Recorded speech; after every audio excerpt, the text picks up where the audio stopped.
गुरुर्विष्णुः गुरुर्देवो महेश्वरः गुरुः साक्षात् परब्रह्म तस्मै श्री गुरवे नमः। वृद्धां सरस्वतीं कृष्णां पीतवस्त्रां चतुर्भुजां शङ्खचक्रगदा सार्ग हस्तां गरुडवाहिनीं सामवेदकृतोत्सङ्गां वनमाला विभूषितां वैष्णवीं विष्णुदैवत्यां विष्णुलोकनिवासिनीम् आवाहयाम्यहं देवीम् आयान्तीं सूर्यमण्डलात् आगच्छ वरदे देवी त्र्यक्षरे विष्णुवादिनी सरस्वती छन्दसां मातर विष्णुयोने नमोस्तुते। माता रामो मत्पिता रामचन्द्रः स्वामी रामो मत्सखा रामचन्द्रः सर्वस्वं मे रामचन्द्रो दयालुर्नान्यं जाने नैव जाने न जाने। अतुलितबलधामं हेमशैलाभदेहं दनुजवनकृशानुं ज्ञानिनामाग्रगण्यं सकलगुणनिधानं वानराणामधीशं रघुपतिप्रियभक्तं वातजातं नमामि। रामकथा के रसिकवर भक्तराजमति धीर आय सुआसन करिय प्रभु तेज पुंज कपिवीर। आसु सुजस को कहि सकै जेहि उर राम विराज ते हनुमंत ही नाई सिर कथा कहूँ मैं आज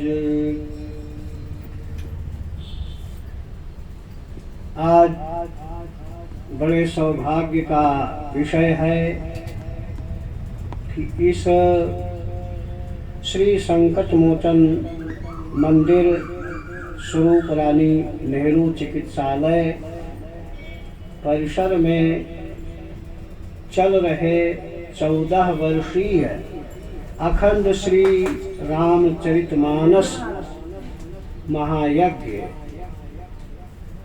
अखंड पाठ में हम लोगों को उत्साहित करने के लिए हमारे बीच परम आदरणीया मानस नर्मज्ञा श्रीमती पूर्णिमा मिश्रा जी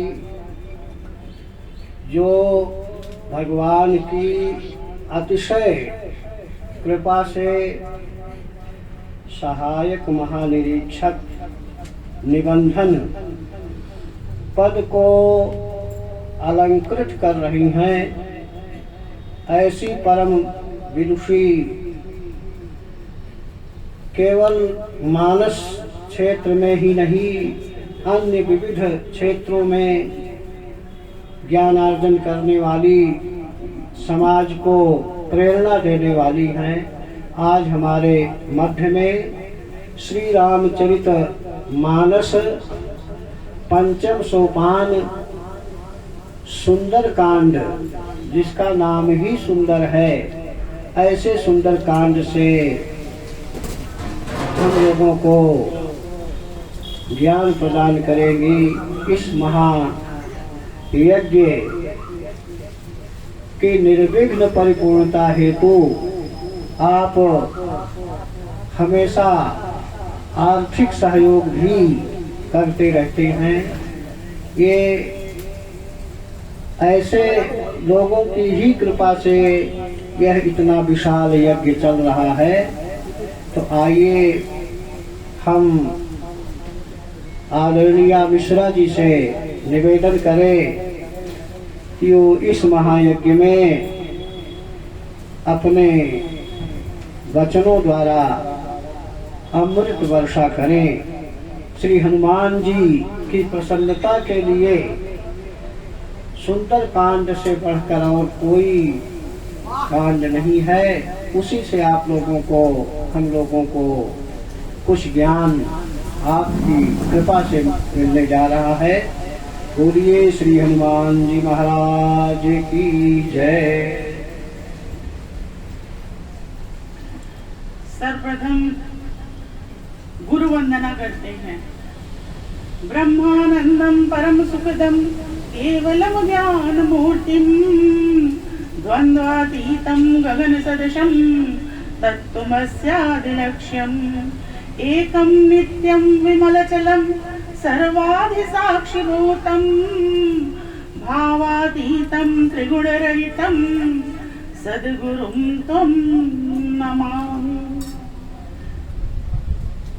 भगवान गणेश हम लोग के इस ज्ञान यज्ञ को निर्विघ्न पूर्ण करें, इस विधि के साथ गणेश जी का नाम स्मरण करते हैं। प्रथमं वक्रतुंडं च एकदंतं द्वितीयकं तृतीयं कृष्णपिंडाक्षं गजवक्त्रं चतुर्थकं लंबोदरं पंचमं च षष्ठं विकटमेव च सप्तम विघ्नराजं च धूम्रवर्णं तथाष्टमं नवमं भालचंद्रं च दशमं तु विनायकं एकादशं गणपतिं द्वादशं तु गजाननम्। भगवान राम का वंदन करते हैं। शांतम शाश्वतम अप्रमेयनघम निर्वाण शांति प्रदम ब्रह्मा शंभु फणीन्द्र सेव्य मनीषम वेदांत वेद्यम विभुम अतुलित बलधामम हेम शैलाभदेहम धनुजवन कृशानम ज्ञानिनाम अग्रगण्यम सकल गुण निधानम वानराणाम देशम रघुपति प्रिय भक्तम वात जातम नमामि। हनुमान जी अतुलित बल के धाम हैं और स्वर्ण के समान, स्वर्ण के पर्वत के समान चमकदार और बहुत शक्तिशाली शरीर है उनका।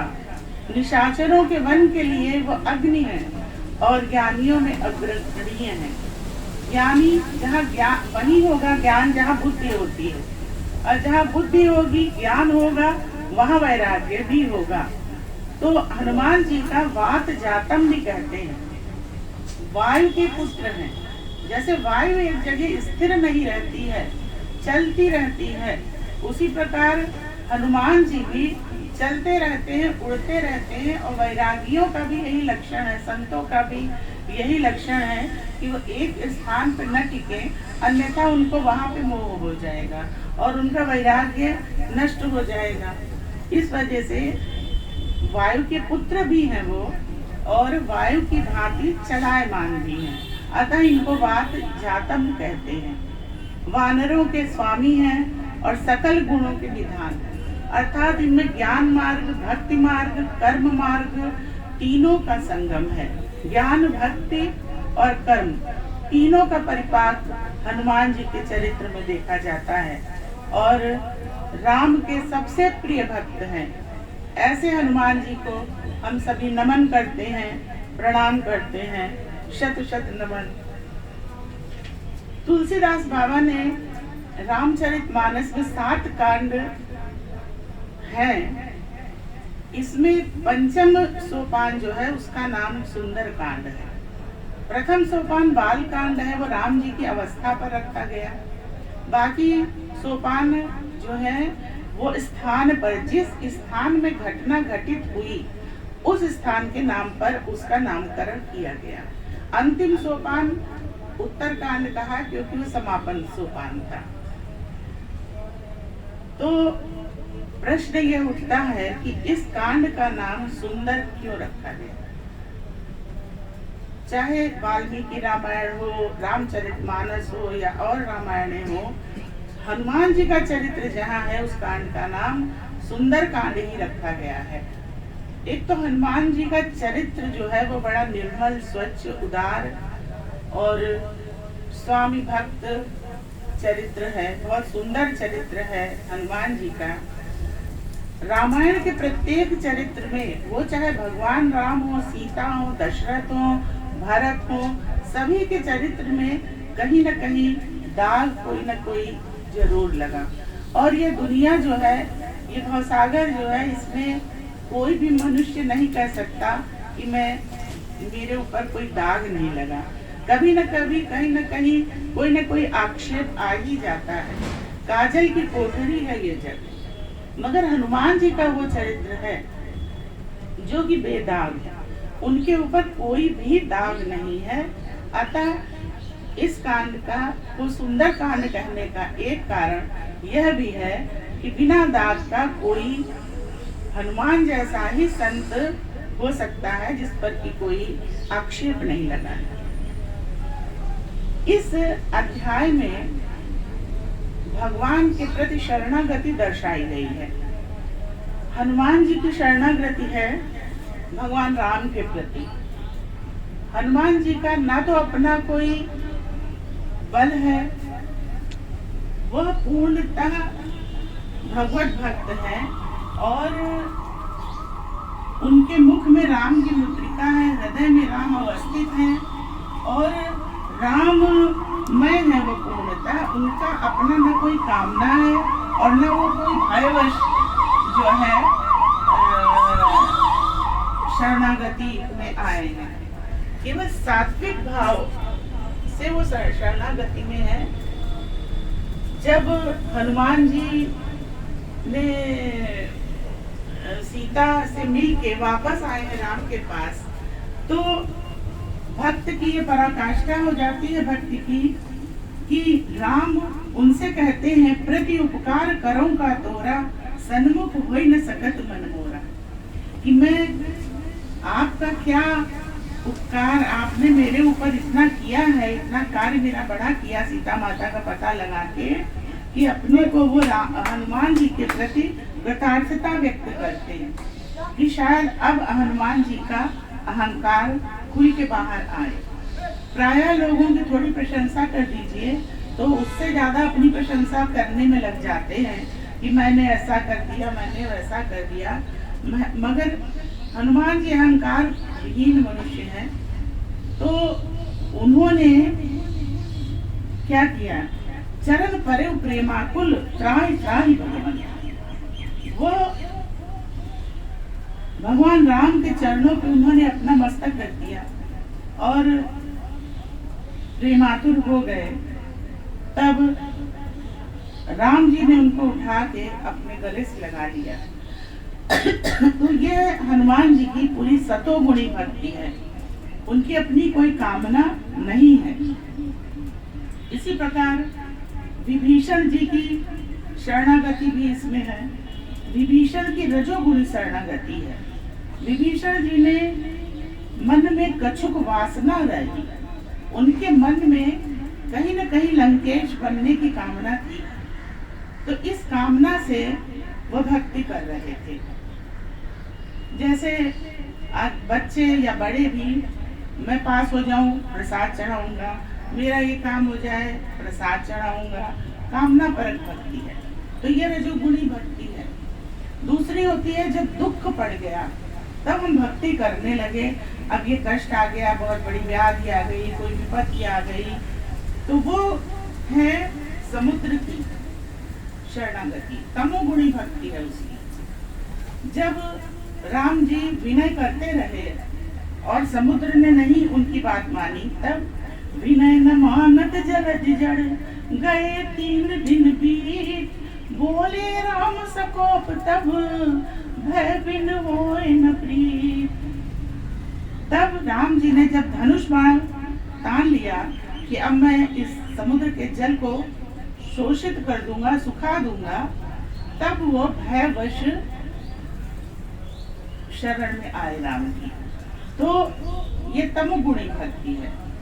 तो तीनों प्रकार की भक्ति, सतोगुणी भक्ति, रजोगुणी भक्ति, तमोगुणी भक्ति सुंदरकांड में दिखाई है, देखने को मिलती है। परंतु गीता में भगवान कृष्ण कहते हैं कि माम एकम शरणम व्रज, मेरी एकमात्र मेरी शरण में तुम आओ। वो येन केन प्रकारेण मन कृष्णम निवेशये, किसी भी प्रकार से मन को कृष्ण में रमाओ, परम सत्ता में रमाओ। तो सतोगुणी भक्ति हो, रजोगुणी भक्ति हो, तमोगुणी भक्ति हो, किसी न किसी प्रकार लग तो भगवत चिंतन में रही है। भक्ति न करने से किसी भी स्तर की भक्ति हो वही श्रेष्ठ है। तो आज हम लोग यहाँ सत्संग के निमित्त एकत्र हुए हैं। सत्संग का मतलब है सत का संग। सत क्या है? केवल भगवान ही सत्य है और इससे इतर जो कुछ भी है वो सत्य नहीं है। भगवान परमात्मा, परम पिता परमेश्वर, राम, कृष्ण, जो भी आप नाम दें, लेकिन एक सत्ता है जो इस सृष्टि को चला रही है और उसी की भक्ति, उसी की शरण में जाकर के ही हम अपने इस जीवन का सफलता पूर्वक, शांति पूर्वक, सुख पूर्वक व्यापन कर सकते हैं। और दिन भर के समय में आदमी विभिन्न कार्यों में व्यस्त रहता है, तो सत्संग वो समय होता है जब हम लोग थोड़ा जीवन के सत्य प्रभु का संग करते हैं थोड़ी देर, और जिससे हमारा मोह भागता है या कम होता है। और जब मोह कम होगा, अज्ञान कम होगा, तभी राम के पद में प्रीति जागृत होगी। बिनु सत्संग न हरि कथा, ते बिन मोह न भान, और मोह गए बिन राम पद, होय न दृढ़ अनुराग। जब तक मोह नहीं भागता है तब तक भगवान के चरणों में प्रीति नहीं होती है। परमपिता परमेश्वर क्या है? शांत है, शाश्वत है, अप्रमेय है, सच्चिदानंद स्वरूप है। राम या परमपिता प्रत्येक परिस्थिति में शांत है। नारद जी को जब मोह हुआ और नारद जी ने विष्णु भगवान को श्राप भी दिया, तो भी वो द्वेलित नहीं हुए, शांत रहे। शांति जो है भगवान का एक बहुत बड़ा परिचय है, ये कि शांत है भगवान। हम लोग छोटे से बात में उद्विग्न हो जाते हैं। अनादि है, अनंत है, अनादि है, आनंद स्वरूप है और अनुभव है, अनग है, पाप रहित है।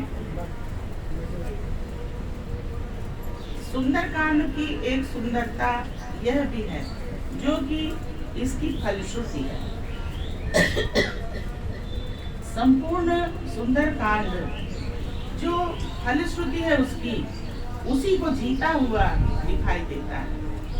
सकल सुमंगलदायक रघुनायक गुणगान, सादर सुनहित तरहि भव, सिंधु बिना जल जान।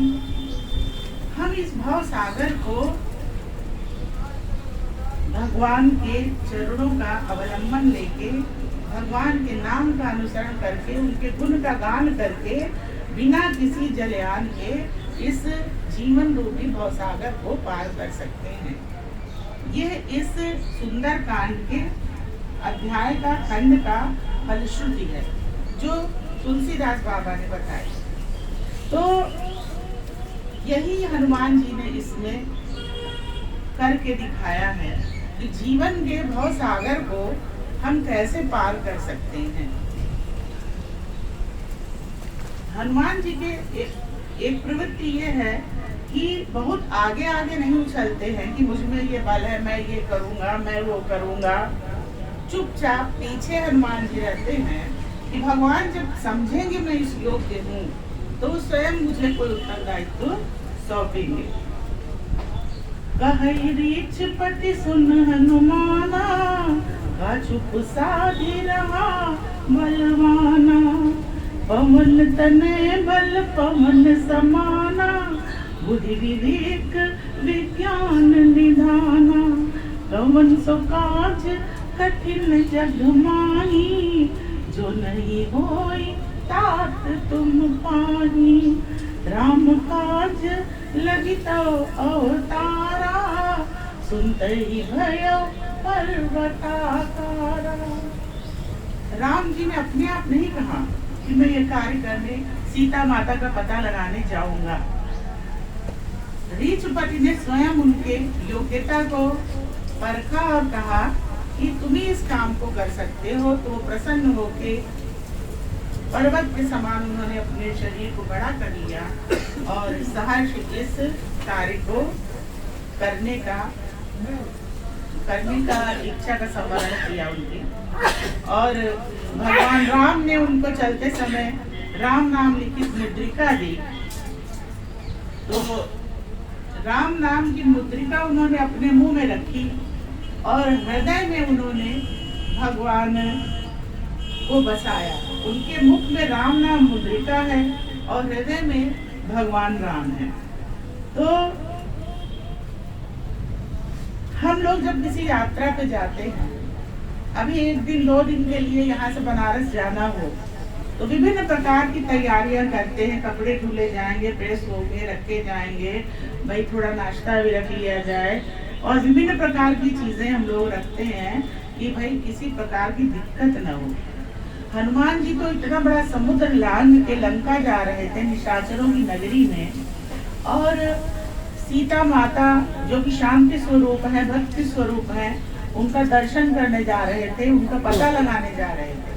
इतनी बड़ी यात्रा में भी उन्होंने क्या तैयारी की? बार बार रघुबीर समाई, भगवान की का स्मरण बार बार किया, भगवान की भक्ति को अपने हृदय में संवारा, उन्हीं का जप किया। मुख में राम की मुद्रिका, हृदय में राम का नाम और भगवान के प्रति समर्पण। इसके अतिरिक्त उनकी और कोई तैयारी नहीं हुई। हम लोग सिर्फ यही तैयारी छोड़ के कहीं छोटी सी यात्रा में भी जाते हैं तो और बाकी सब तैयारियां करते हैं। थोड़े साधु पुरुष कोई माला रख लेते हैं, अपना विग्रह रख लेते हैं, कोई पुस्तक रख लेते हैं पाठ वाली, अन्यथा अन्य लोग तो इतना भी नहीं करते हैं। हनुमान जी शक्तिशाली तो थे ही, और यह कार्य करके जाते समय हनुमान जी बड़े हर्षित हैं। और जब हर्ष होता है अंदर से किसी कार्य के पहले, तो ये बड़ा शुभ शगुन होता है कि अब कार्य पूर्ण होगा। मतलब सकारात्मक सोच होती है, और जो नकारात्मक सोच होगी तो कार्य पूर्ण कैसे होगा जब हम खुद ही नहीं कॉन्फिडेंट है कि हम कर पाएंगे। तो ये सकारात्मक सोच ले करके हनुमान जी प्रफुल्लित होते हुए चले। और किस प्रकार चले? जिन अमोघ रघुपति करबाना, यही भांति चले वो हनुमाना। जैसे धनुष बाण में बाण का न अपना कोई लक्ष्य है, न अपनी कोई दिशा है, न अपनी कोई गति है। लक्ष्य भी धनुर्धर का होता है, दिशा भी धनुर्धर की दी होती है, गति भी धनुर्धर की दी हुई होती है। इसी प्रकार रघुपति ने हनुमान जी का लक्ष्य तय किया, हनुमान जी की दिशा तय की, हनुमान जी की गति तय की। सब कुछ उन्हीं का है। हनुमान जी का अपना भाव ऐसा है कि मेरा कुछ भी नहीं है, सब प्रभु का है। और वो सिर्फ एक ऐसे बाण है कि धनुर्धर ने जिधर चला दिया वो उधर चल गए। हनुमान जी शारीरिक शक्ति तो है ही, और बुद्धि, विवेक, वैराग्य, भक्ति सभी के अधिष्ठाता हैं। जैसे वेद पुराण को गिरि कहा गया, पर्वत कहा गया, उन्हीं की निष्ठा में संत रहते हैं, इसीलिए संतों को भी पर्वत की भांति कहा जाता है। वेद पुराण की निष्ठा में ही संत हैं, हनुमान जी हैं, ये लोग अपना जीवन जीते।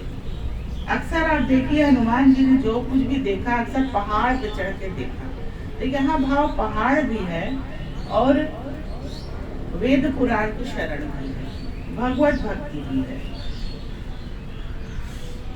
और चूंकि ज्ञानी है, विवेकी है, किसी भी कार्य को करने के लिए विवेक तो प्रथम चीज है।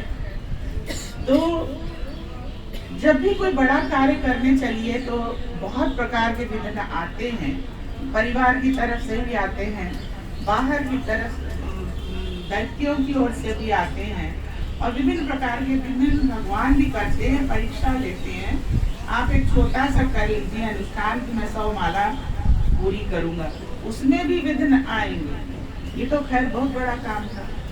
तो सबसे पहले जब हनुमान जी चले तो हनुमान जी के पिता पवन पुत्र के मित्र मैनाक, जो कि हनुमान जी को बहुत स्नेह करते थे, समुद्र के अंदर छिपे रहते थे, और जब देखा हनुमान जी थके होंगे, विश्रांत होंगे, तो इनको कुछ आराम करने के लिए वो स्वर्ण का पहाड़ था, पर्वत द्वीप के रूप में समुद्र के ऊपर आ गए और हनुमान जी से कहा कि आप यहाँ विश्राम करिए।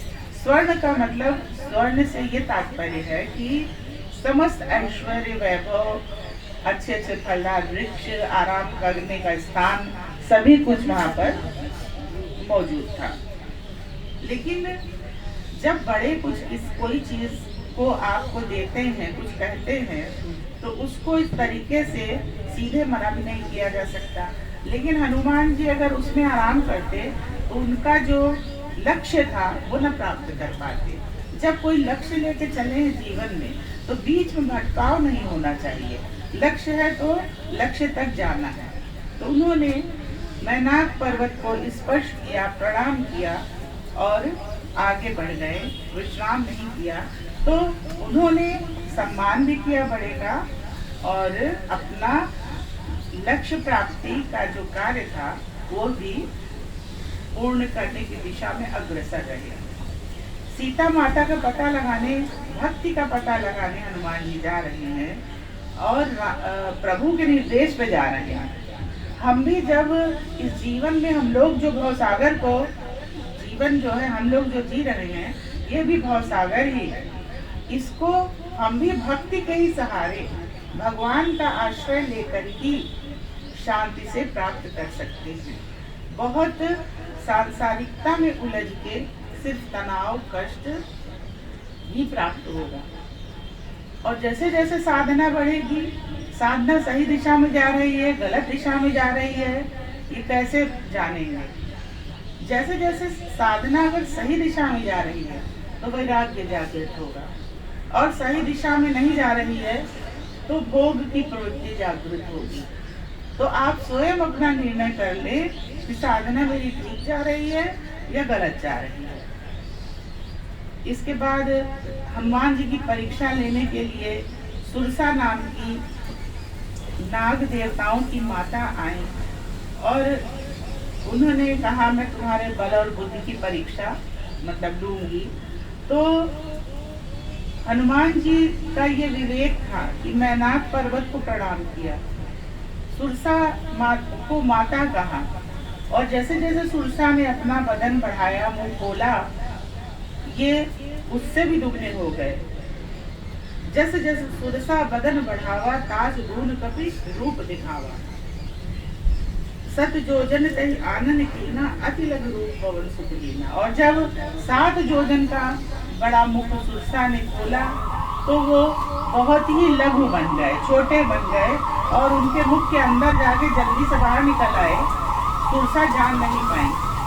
अतः जीवन में हर समय मैं बहुत बड़ा हूँ, मैं बहुत ऊंचा हूँ, यही बहुत बड़ा बनना ही उचित नहीं होता है। आदमी को अहंकार विहीन होके, विनम्र होके, लघु बन के जीवन को जीना चाहिए। जितनी लघुता हो, अपने को जितना छोटा बना के, मतलब छोटा ये भी नहीं है कि बहुत वो बना ले, लेकिन विनम्रता नहीं हो। और जैसे अगर लघु बन के काम चल रहा, आप लघु बन जाओ। अब अगर यहाँ पे ये उलझते कि नहीं मैं 100 योजन से भी बड़ा मुख खोलूंगा, बड़ा हो जाऊंगा, तो लक्ष्य भूल जाते और एक प्रतिस्पर्धा में पड़ जाते, जो अकारण की प्रतिस्पर्धा होती, और अपने मूल से भटक जाते। जबकि हमें मूल से नहीं भटकना चाहिए। छोटा बनना है, छोटा बन गए। तो सुरसा माता बड़ी प्रसन्न हुई और उन्होंने इनको आशीर्वाद दिया, राम काजु सब करी हो, तुम बल भूत निधान, आशीष दे गई सो, हर्ष चलो हनुमान। कि तुम बल और बुद्धि के भंडार हो, आलय हो, तुम जरूर राम जी द्वारा दिया गया कार्य सब संपन्न करो।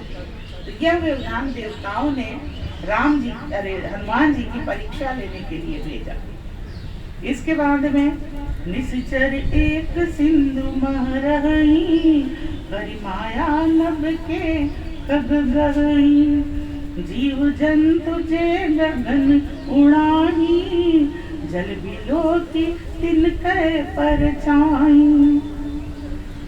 जो कोई भी जीव जंतु समुद्र के ऊपर उड़ के जाता था, समुद्र के अंदर एक निशाचरी रहती थी, वो उस परछाई को पकड़ लेती थी और उस ऊपर से जाने वाले व्यक्ति की गति अवरुद्ध हो जाती थी और वो समुद्र में गिर जाता था, तो उसको अपना भोजन बना लेती थी निशाचरी। हनुमान जी भी पवन पुत्र हैं, तो ऊपर ऊपर जा रहे हैं, समुद्र के ऊपर ऊपर जा रहे हैं, तो हनुमान जी की परछाई को भी निश्चरी ने पकड़ लिया। और जब पकड़ लिया तो लगा हनुमान जी को यह अनुभव हुआ कि मेरी गति तो रुक रही है और मैं आगे बढ़ ही नहीं पा रहा हूँ। ये निश्चरी कौन है? ये हमारे जीवन में भौतिक जगत की ईर्ष्या है। जो व्यक्ति ऊपर ऊपर जाता है, बड़ा बड़ा बनता जाता है, उससे नीचे वाले ईर्ष्या करने लगते हैं। निश्चरी कभी समुद्र के अंदर के जीवों से ईर्ष्या नहीं करती। तो मनुष्य अपने से नीचे से ईर्ष्या नहीं करता है, ऊपर वाले से ईर्ष्या करता है और उसको किसी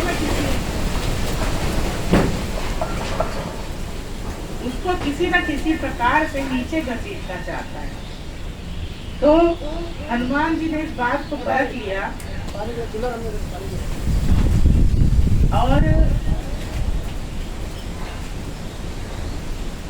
और उस निश्चरी का वध कर दिया। आंधी तेज आ गई।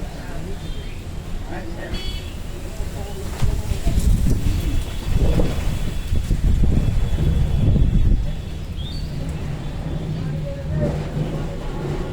हनुमान जी ने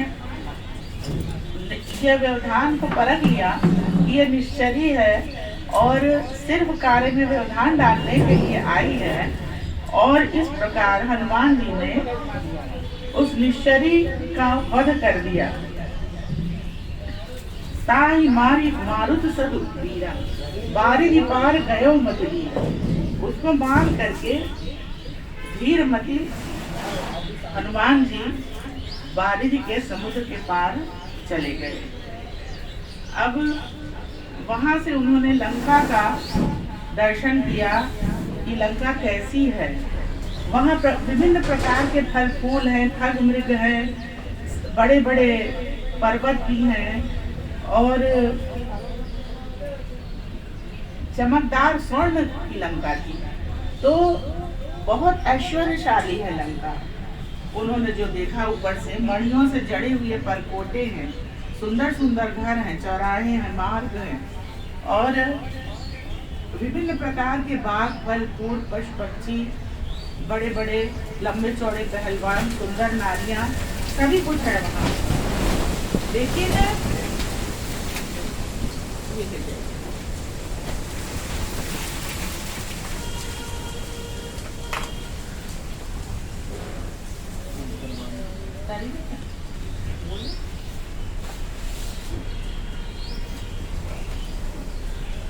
बहुत से विशाल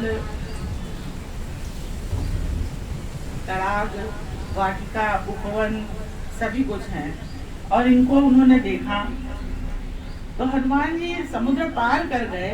इस पर भगवान शंकर ने पार्वती जी से कहा, उमा न कछु कपि कह अधिकाई, प्रभु प्रताप जो कालहि काई। उमा, इसमें हनुमान जी की कोई बड़ाई नहीं है, ये तो राम जी का बल है।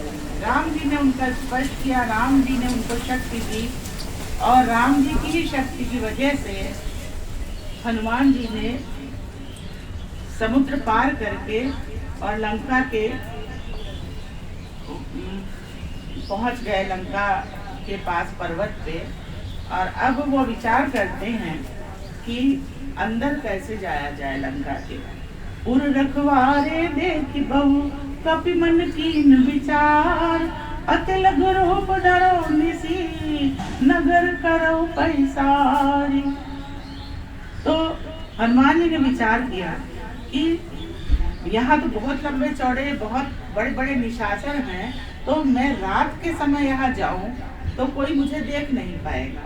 और बहुत लघु रूप, बहुत छोटा, मैं मच्छर के समान छोटा, मच्छर न बन जाऊं, मच्छर के समान लघु बन जाऊं, और रात्रि के समय लंका में प्रवेश करूं तो कोई मुझको वहां देख नहीं पाएगा और मैं वहां चला भी जाऊंगा।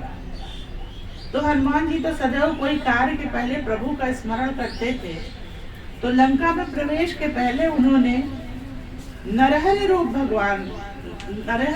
में भगवान का स्मरण किया। नृसिंह भगवान जो आधे वश थे, और हिरण्यकश्यप का वध उन्होंने अपनी शारीरिक शक्ति और नखों की शक्ति के बल पर किया था।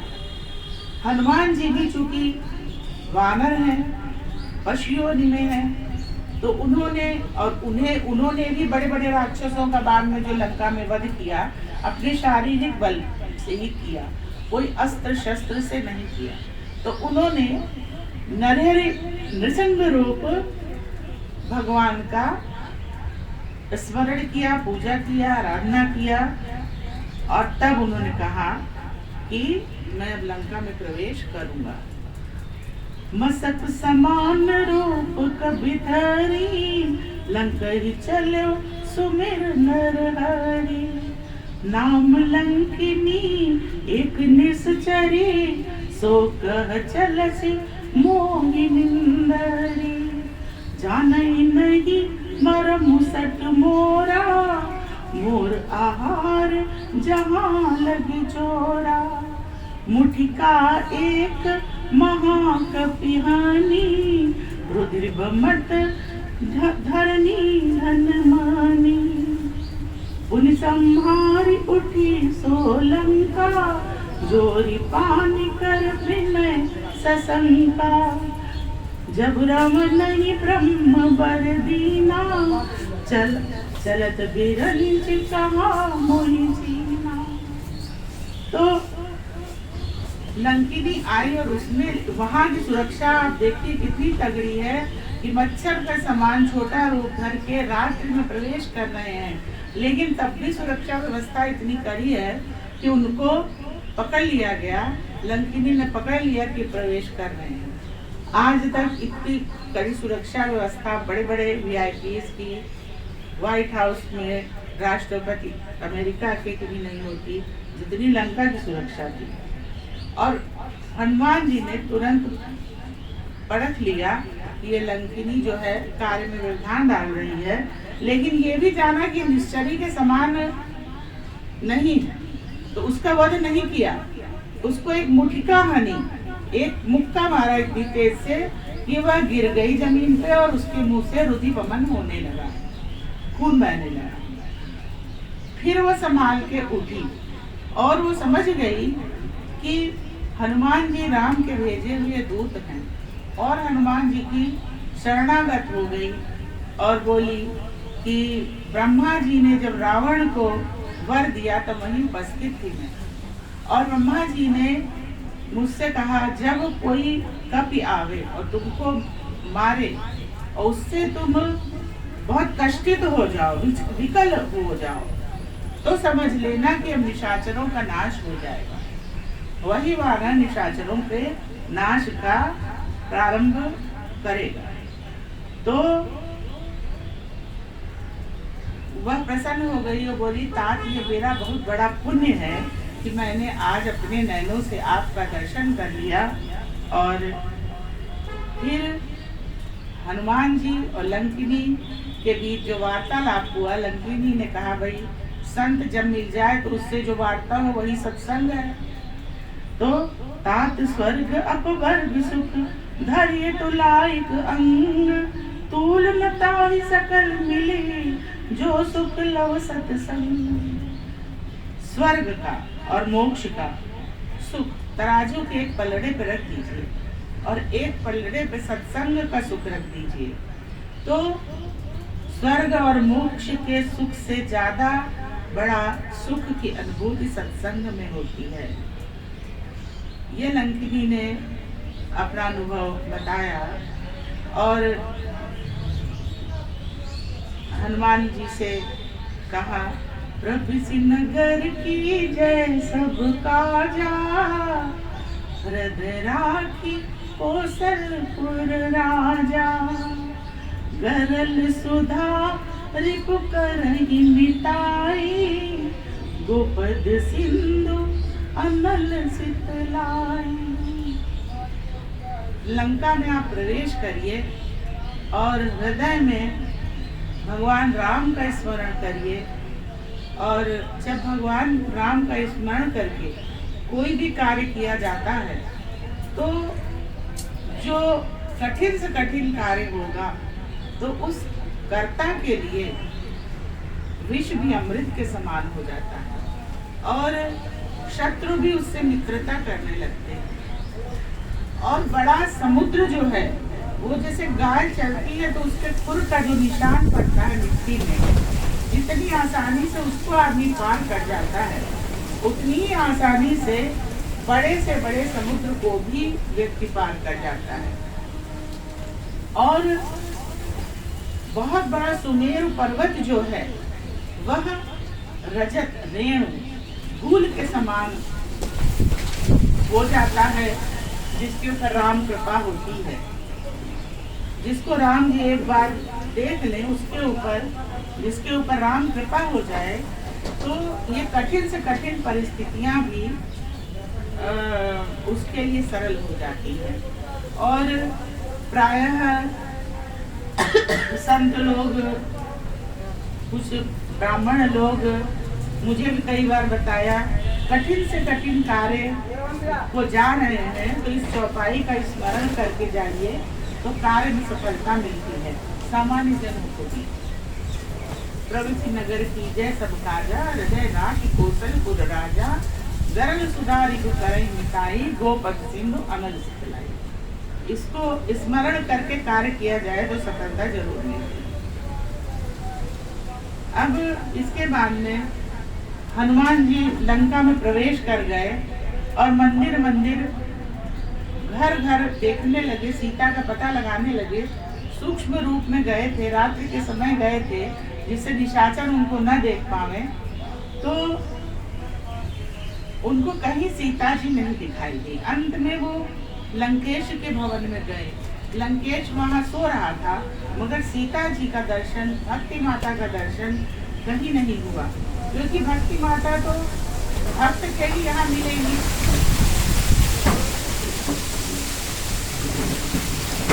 बहुत आगे आ रही है। तो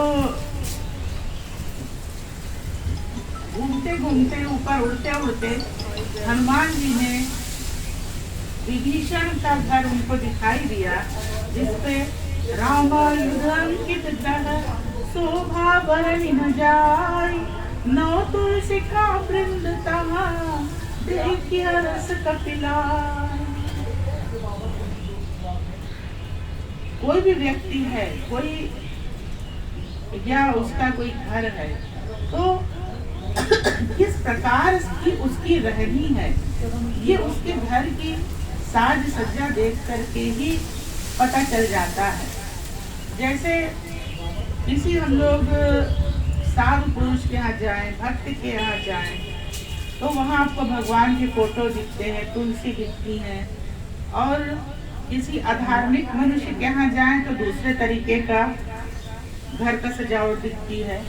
या जो भक्त है माथे पे टीका होगा, विप्र है धोती कुर्ता पहने होगा, संत है अग्नि के रंग के वस्त्र धारण करेगा, गृहस्थ है तो उसमें भी कोई बहुत मॉडर्न है, अलग कपड़े, परंपरागत महिलाएं अलग कपड़े। तो रहने का जो तरीका है, घर का जो सजावट है, उससे व्यक्ति का जो विचार है वो पता चलता है कि इस घर में कैसे लोग रह रहे हैं।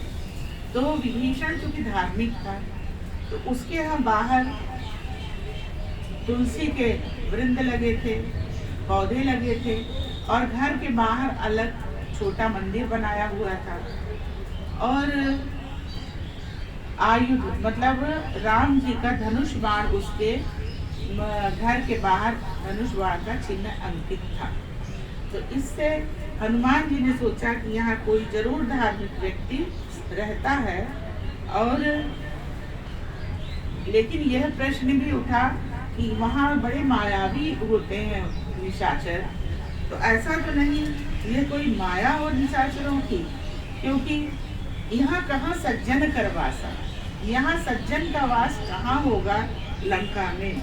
इसी प्रकार के तर्क वितर्क कर रहे थे हनुमान जी।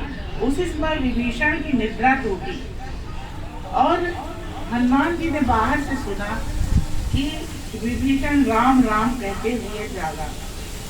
तो हृदय हर्ष कभी सज्जन चीन्हा, हनुमान जी के हृदय में बहुत हर्ष हुआ कि ये व्यक्ति सज्जन है। अब कैसे जान गए कि वो सज्जन है? कहते हैं रात में आप जिस मना स्थिति में सोइए, अगर आप रात में भगवान नाम स्मरण करके सोए तो सुबह जागते ही आपको भगवान नाम स्मरण होगा।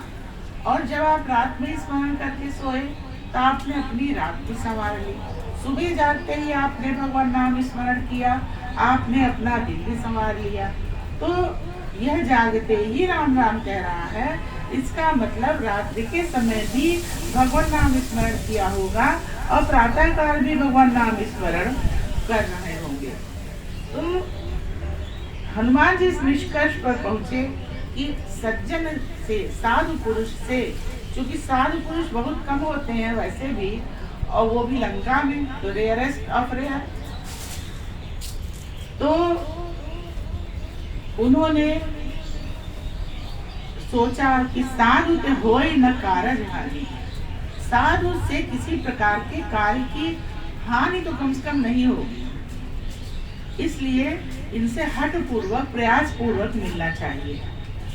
विप्र रूप धरि वचन सुनाए, तो ये विप्र का रूप जो है वो सर्वोत्तम रूप कहा गया है हमारे यहाँ, क्योंकि विप्र धोती कुर्ता पहन के तिलक लगा के तो सबसे बढ़िया पवित्र रूप विप्र का रूप कहा गया है, माला कंठी धारण करके।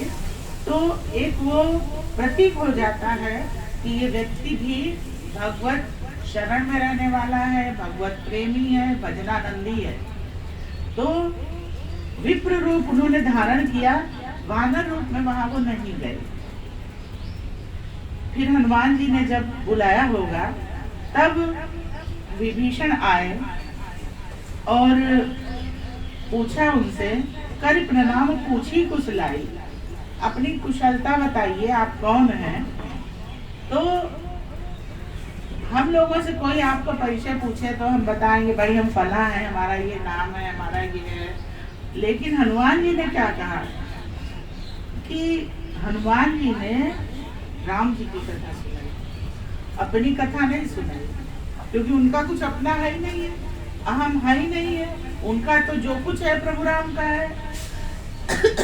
तो विभीषण ने पूछा कि तुम हरिदासन ना कोई, तुम उनके भक्त हो आप या आप स्वयं भगवान हो? कई बार भक्ति करते करते भगवान के इतने निकट पहुंच जाता है संत, और इतना परिपाक भक्ति का हो जाता है कि उसमें देवत्व के लक्षण आ जाते हैं। और वह देवतुल्य हो जाता है कि आप स्वयं भगवान राम आए हैं।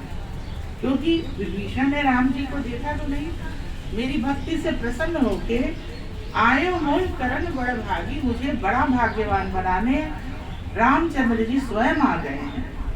अब देखिए, सोता विभीषण भी है, सो रहा था, सोता कुंभकर्ण भी है। विभीषण को कौन जगाता है? हनुमान जगाते हैं। कुंभकर्ण को कौन जगाता है? रावण जगाता है।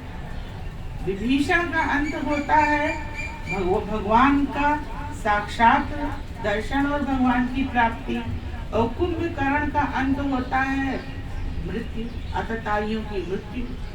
तो क्यों ऐसा होता है? विभीषण भक्त था, भगवान उसके हृदय में थे, राम राम मुख में था। कुंभकर्ण के मुख में मदिरा थी, क्रोध था, आमिष भोजन करता था। इस वजह से उसका अंतर, बाहर शरीर तो हाथ पैर चार तो वही दिखाई देंगे, लेकिन अंतःकरण में बहुत अंतर होता है। अंतःकरण की शुद्धता कुंभकर्ण में नहीं थी जो विभीषण में थी। तो हनुमान जी ने जब कथा सुनाई राम की, तो विभीषण पर क्या प्रभाव पड़ा? सुनत जुगल तन पुलक मन, मगन सुमिर गुणगान। वह कथा सुनते ही जो है प्रेम और आनंद से में मगन हो गया विभीषण। राम की कथा का ये प्रभाव, पहली बार लंका में राम की कथा हुई, और वक्ता कौन? हनुमान जी। श्रोता विभीषण, समय ब्राह्म मुहूर्त का। ब्राह्म मुहूर्त सबसे अच्छा मुहूर्त कहा जाता है। उस समय कथा हुई, एकांत भी था, तो वहाँ तो छिपा करके ही कथा कहनी पड़ेगी, क्योंकि निशाचरों का वो है, राम नाम लेना प्रतिबंधित है। तो भी राम कथा सुन के प्रेम और आनंद से विभीषण भर गया। और दूसरा चीज क्या हुई? बाबा अनिर्वच्य विश्रामा। ये है राम कथा की महिमा। भगवान के प्रताप से विषयों के पीछे घूमना बंद हो जाता है और भजन व समर्पण आ जाता है, और अनिर्वचनीय, उसको मतलब कहा ही नहीं जा सकता, ऐसे विश्राम की अनुभूति राम कथा के श्रवण के उपरांत विभीषण को हुई। तो दूसरा चीज विभीषण के चरित्र से यह देखने में मिलता है कि विपरीत परिस्थिति में भी भक्ति कैसे की जा सकती है। प्रायः मैं लोगों से मिलती हूँ, लोग कहते हैं क्या करूं, समय नहीं मिलता, और इतना व्यस्त रहते हैं कि पूजा के लिए समय नहीं मिलता। लेकिन ये बहानेबाजी होती है। या कोई कहता है हमारे इतने बच्चे हैं, हमारे घर का परिवेश शांत नहीं है कि हम बैठ के पूजा कर सकें, तो हम नहीं कर पाते हैं। टीवी देख लेते हैं, मोहल्ला की पंचायत हो जाती है, राजनीति की पंचायत हो जाती है, लेकिन भगवान का स्मरण करने के लिए कहते हैं भाई परिस्थिति नहीं बन पाती। तो ये सब देखिए, विभीषण जैसी विपरीत परिस्थिति किसकी होगी, जहाँ राम का नाम लेना भी प्रतिबंधित है। जब विभीषण जो है वो राम का भजन कर सकते हैं, तो हम आप तो उतनी विपरीत परिस्थितियों में नहीं है। हम लोग तो कर ही सकते हैं, लेकिन मन नहीं लगता आदमी का, बात है ये। लेकिन इसको स्वीकार नहीं करता मनुष्य। और फिर वो कहता है मेरी स्थिति तो जिमी दसननमा जीभ बिचारी, जैसे दांतों के बीच में जीभ हो, इस तरीके की मेरी परिस्थिति है, विभीषण कहता है।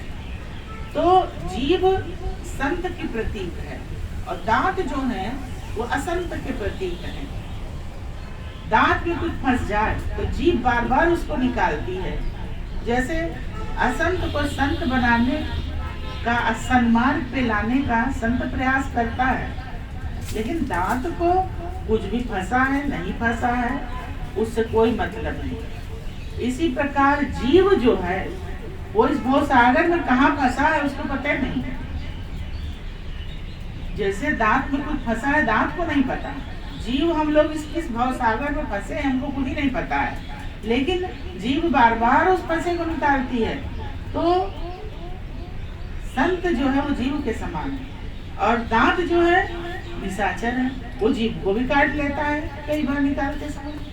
तो यही संत और असंत का लक्षण है। तो तामस तन कछु साधन नाई, प्रीति न पद सरोज मन माई।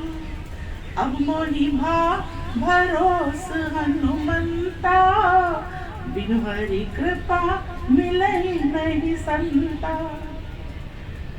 दूसरी समस्या विभीषण ने बताई हनुमान जी को कि मेरा तो तामस शरीर है और साधन कोई है नहीं, और भगवान के प्रीति न पद सरोज मन माही, और बहुत ज्यादा मेरी प्रीति भी भगवान में नहीं है, बस लेकिन अंतर मन से मेरी समर्पण भगवान के प्रति रहता है उसका, और लेकिन उसी समर्पण के बदौलत हरि की कृपा हो गई और आज मुझे भगवान मिल गए। तो जब भक्ति प्रौढ़ावस्था में पहुंच जाती है तो गुरु स्वयं चल के आ जाते हैं, ऐसा कहा जाता है। तो विभीषण की भक्ति का जब परिपाक हुआ तो हनुमान गुरु रूप में स्वयं उनके पास पहुंच गए। हनुमान जी ने विभीषण को समझाया, तुम्हारा तामस तन है किंतु है तो मनुष्य का, और मेरा तो वानर का तन है। वानर को सुबह सुबह कोई देख ले तो कहते हैं कि दिन भर भोजन नहीं मिलता है। तो मैं जब वानर के शरीर में भक्ति कर सकता हूँ, तो तुम भले तामस तन है लेकिन मनुष्य का तन है, और जब मैं अधम योनि मानी जाती है वानर की, लेकिन अपनी तपस्या से, अपनी भक्ति से, शरणागति से इतना भगवान के निकट पहुंच गए, भगवत कृपा प्राप्त हो गई कि सब हनुमान जी का ही दर्शन करके दिन प्रारंभ करते हैं।